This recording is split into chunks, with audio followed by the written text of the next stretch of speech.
11절에서 25절까지 제가 읽겠습니다. 드로아에서 배로 떠나 사모드아게로 직행하여 이튿날 네아폴리로 가고 거기서 빌립보에 이르니 이는 마게도냐 지경 첫 성이요 또 로마의 식민지라. 이 성에서 수일을 유하다가 안식일에 우리가 기도처가 있는가 하여 문밖 강가에 나가 거기 앉아서 모인 여자들에게 말하더니 두아디라 성에 자주 장사로서 하나님을 공경하는 누아드라는 한 여자가 들었는데 주께서 그 마음을 열어 바울의 말을 청종하게 하신지라. 저와 그 집이 다 침례를 받고 우리에게 청하여 가로되 만일 나를 주 믿는 자로 알거든 내 집에 들어와 유하라 하고 강권하여 있게 하니라. 우리가 기도하는 곳에 가다가 저 많은 귀신 들린 여종 하나를 만나니 저므로 그 주인들을 크게 이야기하는 자라. 바울과 우리를 쫓아와서 소리질러 가로되 이 사람들은 지극히 높은 하나님의 종으로 구원의 길을 너에게 전하는 자라 하며 이같이 여러 날을 하는지라. 바울이 심히 괴로워하여 돌이켜 그 귀신에게 이르되 예수 그리스도의 이름으로 내가 내게 명하노니 그에서 나오라 하니 귀신이 즉시 나오니라. 종의 주인들은 자기 이야기에 소망이 끊어진 것을 보고 바울과 실라를 잡아 가지고 저자로 관원들에게 끌어갔다가 성하들 앞에 데리고 가서 말하되 이 사람들이 유대인인데 우리 성을 심히 유랑케 하여 로마 사람이 우리가 받지도 못하고 행치도 못할 풍속을 전한다 하거늘 우리가 일찍 일어나 송사하니 상관들이 옷을 찢어벗기고 매로 치료하여 매우 친 후에 옥에 가두고 간수에게 분부하여 든든히 지키라 하니 그가 이런 영을 받아 죄를 깊은 옥에 가두고 그 발을 착고에 든든히 채웠더니 반주중되어 바울과 실라가 기도하고 하나님을 찬미하며 제자들이 듣더라. 아멘. 사람은 누군가의 인도 속에서 살아갑니다. 어떤 이들은 세상의 영인 마귀의 인도함을 받고 살아가고 있다면 저희들은 성령의 인도함을 받으면서 살아갑니다. 성령님의 인도함을 받고도 살아간다는 것은 바울에게도 마찬가지였습니다. 오늘 본문에 또 나오듯이 바울은 2차 선교 여행을 준비하면서 바나바에게 선교했던 지역을 돌아보자고 제안했습니다. 그러나 그들은 같이 갈 수가 없었습니다. 왜냐하면 바울 마가를 데려갈 건가 말 것인가를 두고서 의견이 맞지 않아서 서로 같이 갈 수가 없었습니다. 바울은 실라를 데리고 가고 바나바는 요한 마고를 데리고서 구보로 갔습니다. 여행을 떠났지만 바나바와 헤어지고 하되었던 그런 여행 때문에 아픈 그런 여행이었습니다. 그러나 그런 여행이지만 성령께서 그들을 인도하셨다고 믿습니다. 하나님께서는 대신에 같이 동행할 수 있는 사람들을 주었습니다. 신라를 주셨고 또한 루스드라 지방에서는 디모데를 만나서 같이 갈 수 있도록 하였습니다. 그래서 새로운 팀이 만들어졌고 그들이 이제는 그들이 하고자 했던 그런 것을 하면 되었습니다. 그것은 돌아보았던 그런 지역에 가서 다시 그들을 돌보는 것이었습니다. 이 일이 잘 되었다고 말씀하고 있습니다. 이것이 4절 5절에 나와 있습니다. 제가 읽습니다. 여러 성으로 다녀갈 때 예루살렘에 있는 사도와 장로들이 작정 규례를 그들에게 주어 지키게 하니 이에 여러 교회가 믿음이 더 굳건해지고 수가 날마다 늘어가니라. 일단은 선교했던 지역 교회 식구들을 돌보는 일은 잘 되었습니다. 그들이 가서 격려하자 그 성도들은 더 굳건해지고 교회도 더 성장하게 되었습니다. 그런데 그 이유가 문제였습니다. 바울의 일행은 더 다른 곳으로 더 가기를 원했습니다. 그들이 힘써서 가고자 했던 곳은 북동쪽 지역이었습니다. 지금의 흑해 지역의 그런 지역입니다. 그곳으로 가고 있는데 이상하게 그곳으로 가는 길이 막히는 것이었습니다. 왜 그렇게 길이 막히는지 구체적으로 말하지 못하지만 성경은 성령께서 그것을 막았다 그렇게 말하고 있습니다. 성령께서 그들을 인도하시는데 성령께서 인도하고자 하는 곳은 북동쪽이 아니었던 것입니다. 그래서 할 수 없이 그들이 드로아로 돌아왔는데 거기서 성령께서 환상을 보여주었습니다. 환상이 뭔가 하면 우리가 잘 알고 있는 마게도냐 한 사람이 와서 우리를 도우라는 그런 환상이었습니다. 이 환상을 보자 이것은 성령님의 그런 우리에게 주는 확신이다. 그렇게 믿고서 유럽으로 그들이 가게 됩니다. 그래서 그 이후로 성령에 의해서 유럽으로 가게 됩니다. 저희들은 유럽에서 그들이 어떻게 선교를 했는지 오늘 본문 말씀부터 저희들이 보게 됩니다.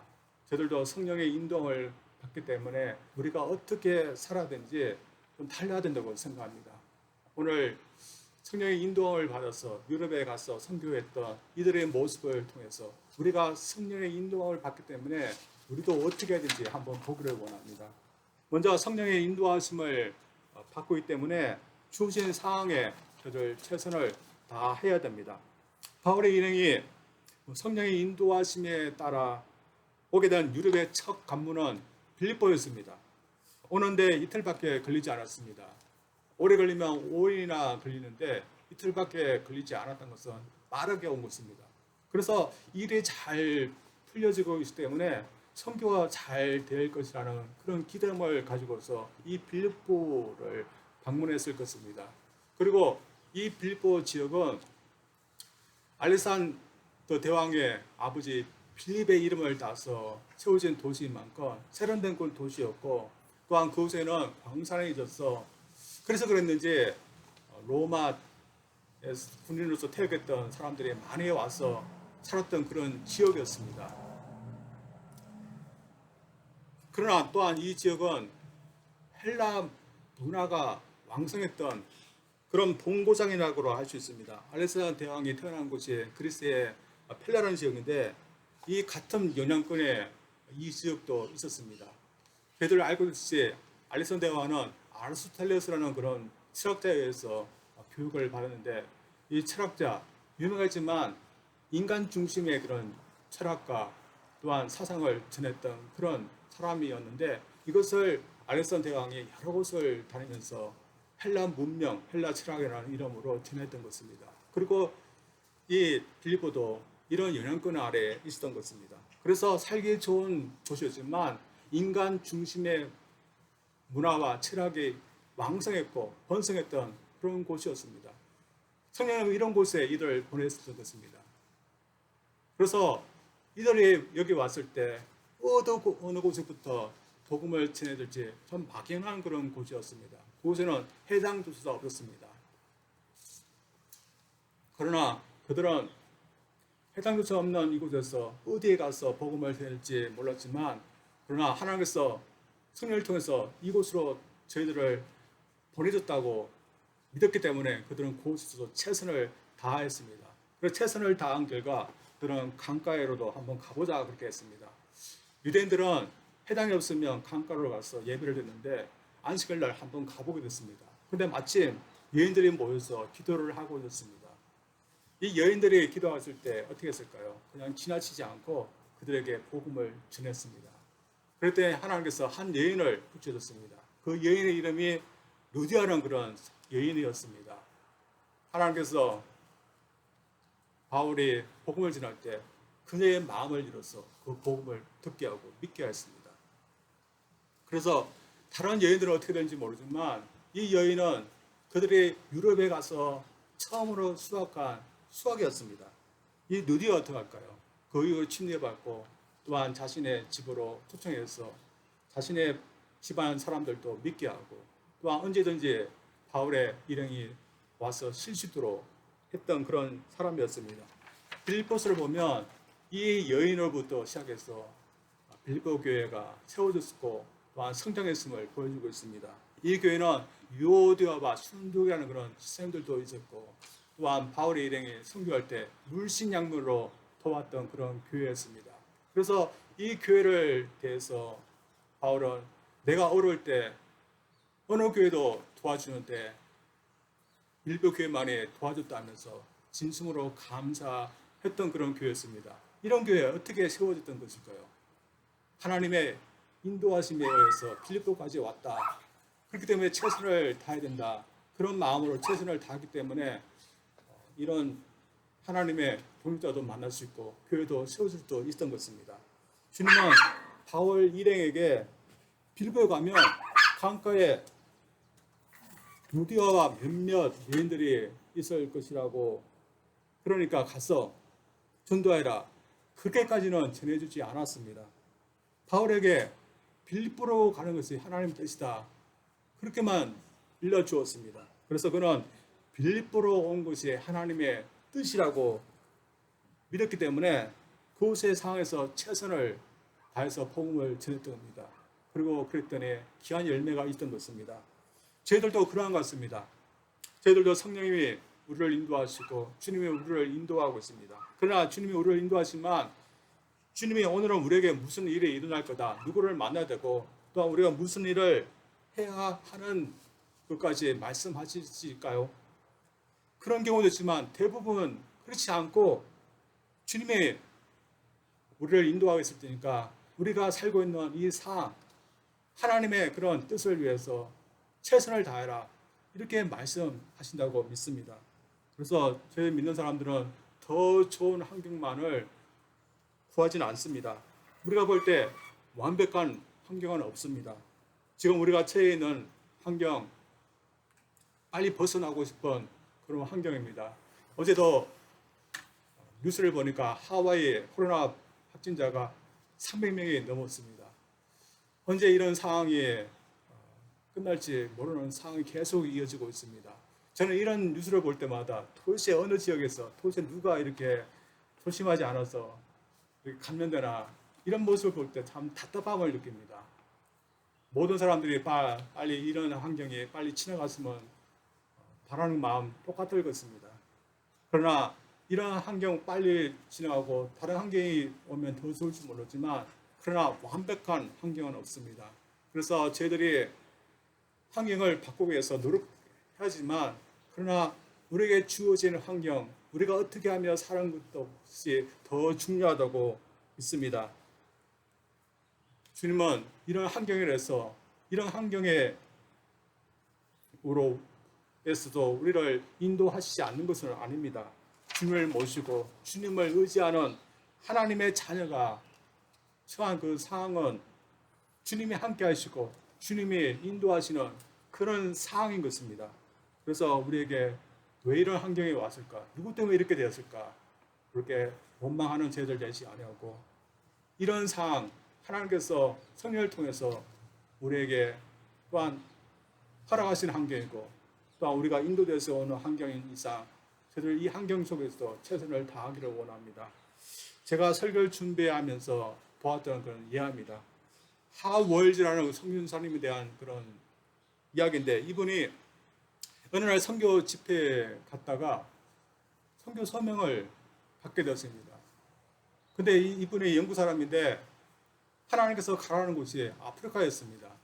영국 사람이 아프리카에 간다는 것이 쉽지 않았고 또한 그에게는 자녀 한 명이 있었는데 그 자녀를 데리고 가는 것도 쉽지 않은 그런 소명이었습니다. 그래서 이분이 어떻게 해야 했을까요? 내가 왜 그런 선교 집회에 갔을까? 왜 거기 가서 그런 소명을 받아서 내게 공경스러운 상황이 되었을까? 그렇게 원망했을까요? 그렇지 않았습니다. 그런 참 공경스러운 그런 상황이지만 주님의 인도하심이라고 믿고 가게 됩니다. 남아프리카 가자랜드라는 곳인데 저희들도 들어보지 못한 곳이지만 그곳에 가게 됩니다. 근데 그들이 거기에 가게 되었을 때 마침 전염병이 돌고 있었습니다. 죽을 수도 있는 그런 무서운 곳이 그들에게 기다리고 있었습니다. 그래서 승부도 못 해보고 죽을 수도 있는 그런 상황이지만 그러나 하나님께서 우리를 이곳까지 인도하셨다고 믿기 때문에 이 상황에서 이겨내려 하고 또한 최선을 다하려고 그들은 노력하게 됩니다. 그래서 이 상황에서 하나님께서 바꿔달라고 그렇게 기도하게 됩니다. 그래서 하나님 앞에 이 전염병이 우리에게 오지 않도록 하나님 도와주시면서 기도를 해왔답니다. 근데 참 기적 같은 일이 일어났습니다. 전염병이 그곳으로 오지 않고 다른 곳으로 비껴서 가게 되었습니다. 그래서 죽을 수밖에 없는 그런 상황이었지만 도리어 이 전염병까지도 비껴가게 한다는 것을 보고서 그 지역 사람들이 다 주님을 믿게 되는 일이 일어나게 됐답니다. 그리고 그분들이 어느 정도 선교 사역을 하고 난 후에 본국으로 오게 됩니다. 본국으로 왔는데 하나님께서 자꾸만 선교 신학교를 지으라는 그런 마음을 주는 것이 있었습니다. 근데 상황은 그런 상황이 되지 않았습니다. 신학교를 지을 수 있는 그런 자금이 없었습니다. 근데 하게 됐습니다. 하나님의 약속대로 금 3천 양이 들어오게 되었고 그것을 가지고 하게 됐습니다. 그리고 그래서 이분이 이 학교의 초대 학장이 되었답니다. 우리가 잘 모르는 학교지만 웨일즈의 그런 신학교라 합니다. 이 부분은 주님의 음성에 참 민감한 부분이었고 주님은 그들이 무슨 일을 해야 되는지 말씀하셨습니다. 근데 한결 보면 그런 일을 할 수 있는 환경이 아니었습니다. 그러나 그들은 주님 일을 했습니다. 왜 그들이 그런 일을 할 수 있었던 것일까요? 선교도 하게 되고 또한 신학교도 세울 수 있는 일을 하게 되는데 왜 그렇게 할 수 있던 이유가 무엇일까요? 그래서 하나님의 자신들에게 맡기신 일이니 최선을 다하자. 지금 상황에 최선을 다하자. 그렇게 했기 때문에 또 하나님께서 도우셨다고 믿습니다. 우리도 마찬가지라고 생각합니다. 지금의 상황, 하나님께서 지금도 청년을 통해서 우리를 인도하고 계시는 상황이라고 믿습니다. 따라서 주님이 성령을 통해서 우리를 인도하고 있는 상황인 이상 저들이 이 상황에서도 저들이 최선을 다해서 주님을 따르고 서로 사랑하고 또한 주님의 일을 할 수 있는 저들을 원합니다. 또한 저들이 그렇게 할 때 주님은 좋은 것들로 또한 수많은 풍성한 것들로 또한 저들에게 갚으실 줄 믿을 수 있는 저들 되기를 주님 이름으로 축원드립니다. 두 번째로 성령의 인도하심을 받기 때문에 어떤 역경 속에서도 주님이 역사할 수 있음을 믿어야 됩니다. 성령에 의해 빌보에 왔는데 이 도시에서 바울의 일행은 유대아를 나누고 그 집안 식구들을 주님께로 인도하고 또한 교회를 세우는 그런 순탄한 일만 일어나야 되는데 그렇지 않았습니다. 오히려 매맞고 옥에 갇히는 그런 역경이 일어났습니다. 그런데 그들에게 이런 일을 행한 사람은 바울 일행이 전도하고자 했던 그런 사람들이었습니다. 하나님을 경외했던 루디아 또한 그 집의 사람들 주님을 믿게 했으면 그 다음에 누구에게 복음을 전하겠습니까? 루디아와 같이 있던 그런 여인들에게 복음을 전하고 나아가서는 그 지역 사람들에게 복음을 전하는데 그런 일이 일어나지 않고 도리어 그 지역 사람들에 의해서 매맞고 또한 옥에 갇히는 그런 일이 일어난 것입니다. 이 일의 발단은 어떤 귀신 들린 여종 때문이었습니다. 바울의 강가에 기도하러 가려했는데 귀신 들린 이 여아이가 바울의 일행을 보면서 자꾸 괴롭히는 것이었습니다. 그래서 어느 날은 예수 이름으로 귀신에게 명해서 귀신아 이 아이로서 나오라면서 명령했더니 귀신이 나왔습니다. 그래서 이 여아이는 해방됐지만 이 여아를 통해서 사업을 했던 그 주인들은 사업이 망했다면서 바울의 일행을 붙잡아가다가 시장에서 고발하게 됩니다. 그리고 관원들이 이 사람들의 말만 듣고서 매질을 하고 옥에 갖추는 그런 일을 당하게 됩니다. 전도는 고소하고 옥에 갇히는 이런 막막한 상황이 벌어진 것입니다. 성령에 의해서 이렇게 왔는데 전도는 되지 않고 도로에 옥에 갇히는 이런 일이 일어날 때 보통 사람은 어떻게 하겠습니까? 또한 바울의 일행의 그 마음은 어떻겠습니까? 여러 마음이 들었을 것입니다. 그 마음 속에서는 불안한 마음도 있었을 것입니다. 저들도 그렇지 않겠습니까? 어느 지역에 갔는데 전도는 되지 않고 오히려 그 사람들에 의해서 매맞고 유창에 갇히고 심하면 감옥까지 간다. 참 앞날이 깜깜할 것입니다. 그래서 믿음이 좋은 사람은 어떻겠습니까? 하나님께서 우리를 인도하셨으니까 하나님께서 또한 길을 여실 거라 안심하자 그렇게 할 텐데 믿음이 없는 사람들은 이게 하나님의 인도하십니까? 성령의 인도하십니까? 그렇게 의심하고 원망할 수도 있는 겁니다. 그러나 이 사람들은 믿음의 사람들이었습니다. 그리고 깊은 옥에 갔을 때 오히려 하나님을 찬양하고 하나님께 기도했습니다. 이 본문 말씀이 24절, 25절인데 제가 읽겠습니다. 그가 이러한 명령을 받아 그들을 깊은 옥에 가두고 그 발을 착고의 튼튼히 채웠더니 한밤중에 바울과 실라가 기도하고 하나님을 찬송하며 제수를 드렸더라. 바울과 실라가 이 와중에 무슨 기도를 하고 어떻게 하나님을 찾았는지 저희들 모릅니다. 그러나 그들의 이런 상황 가운데서 하나님 앞에 기도하고 찬송했던 것은 저희들에게 참 기관이 되는 것입니다. 또한 주님은 이런 찬송과 기도를 들으시기에 합당한 분이셨습니다. 주님을 믿고 찬송하고 기도했던 것처럼 그때 주님은 또한 이들에게 놀라운 생각지도 못한 그런 일들을 그 역경 가운데서도 행하셨습니다. 그것은 이 가운데서도 믿는 사람이 나오게 한 것입니다. 그 사람이 바로 간수입니다. 그들이 기도하고 찬송했을 때 간수는 자고 있었던 것 같습니다. 근데 그때 하나님의 지진을 일으켜서 감옥문도 열리게 하고 또한 벽에 붙어 있었던 창고도 떨어져 나가게 했던 것 같습니다. 그래서 도망칠 수 있는데 도망치지는 않았습니다. 놀란 간수는 제수들이 다 도망했으니 이제 나는 죽었다 하면서 자결 하려고 했는데 이것을 어떻게 바울이 보고서 소리 들렸습니다. 우리가 여기 있으니까 앉지 마라.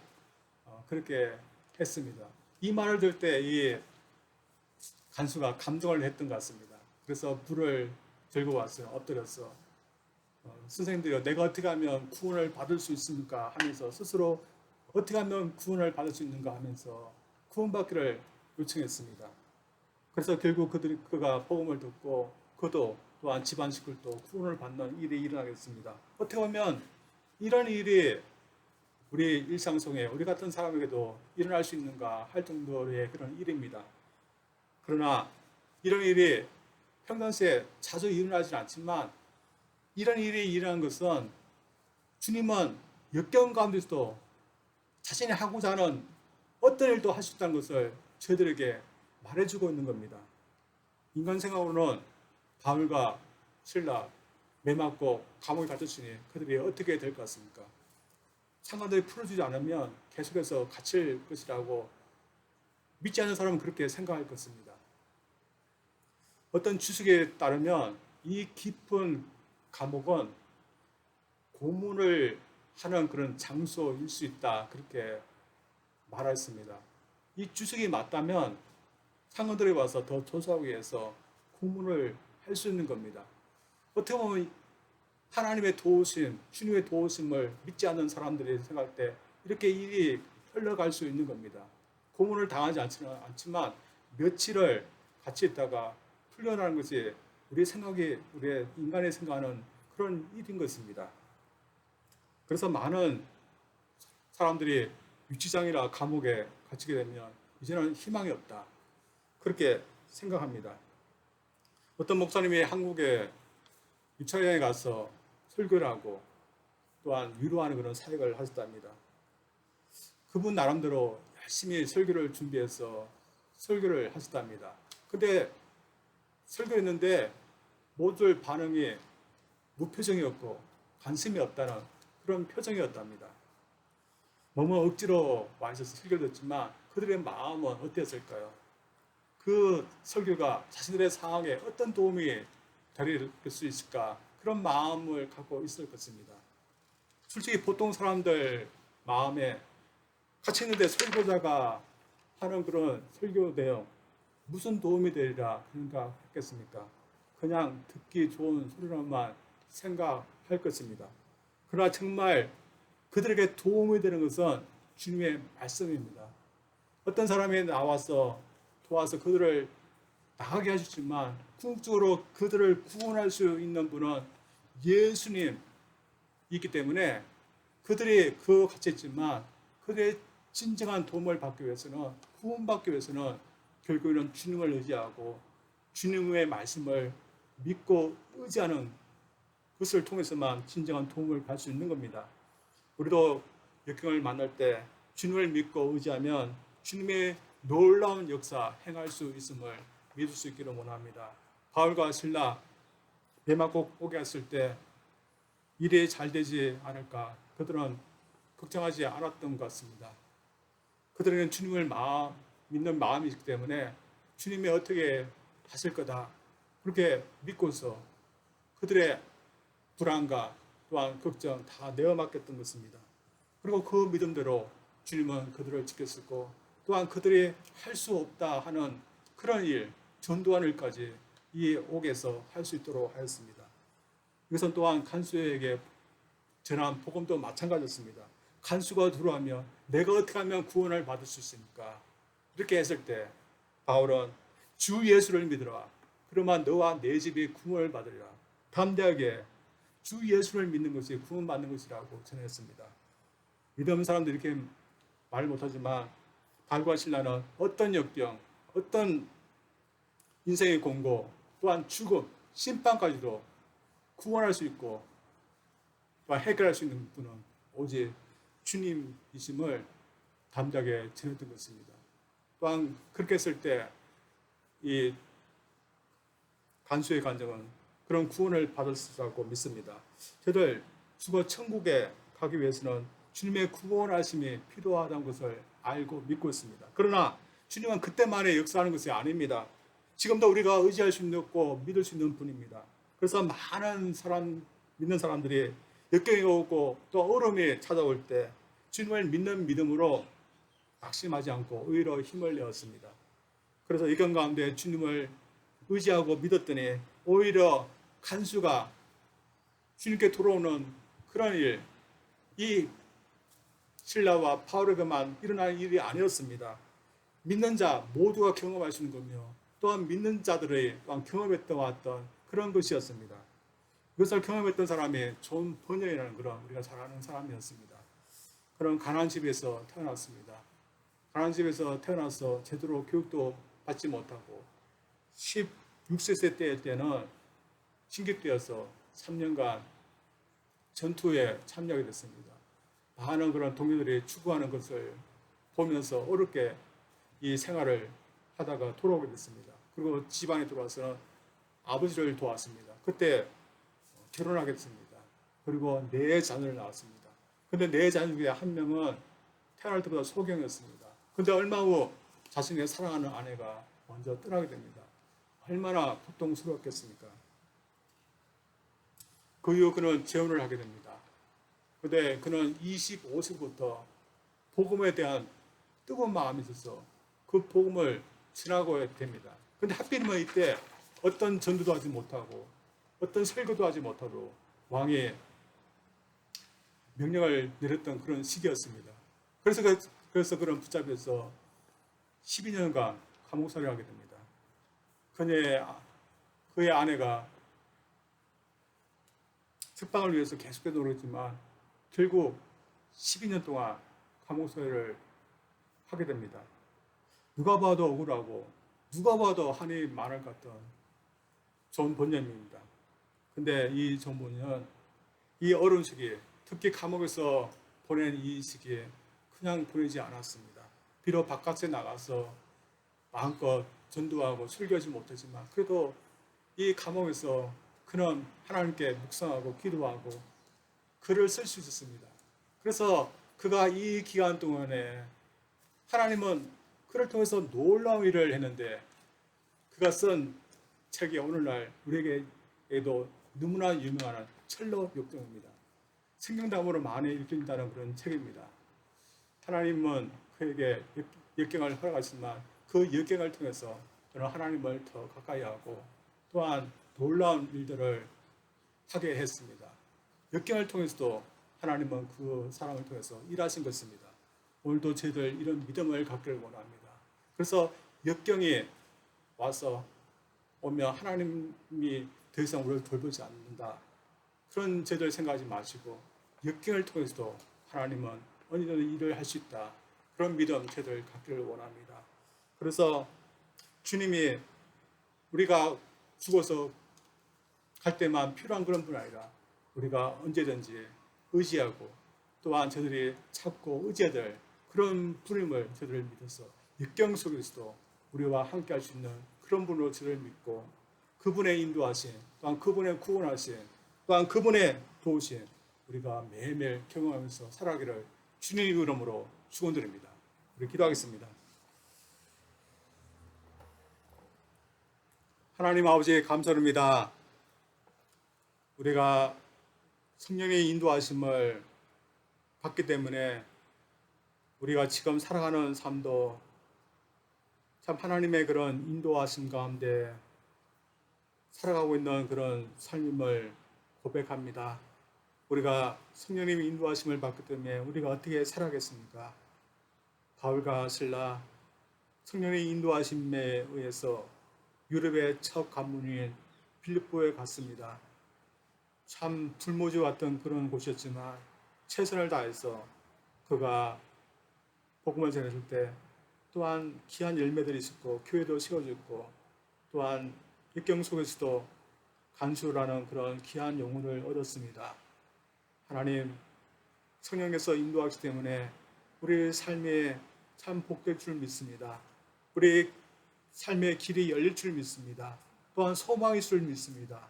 또한 저희들이 그래서 역경이 올 때 좌절하지 않고 우리를 인도하시는 주님을 바라보게 도와주시고 주님의 능력을 저희들이 힘입어서 이겨내게 도와주시고 주님의 동이 감당할 수 있는 저희들 되게 하여 주시옵소서.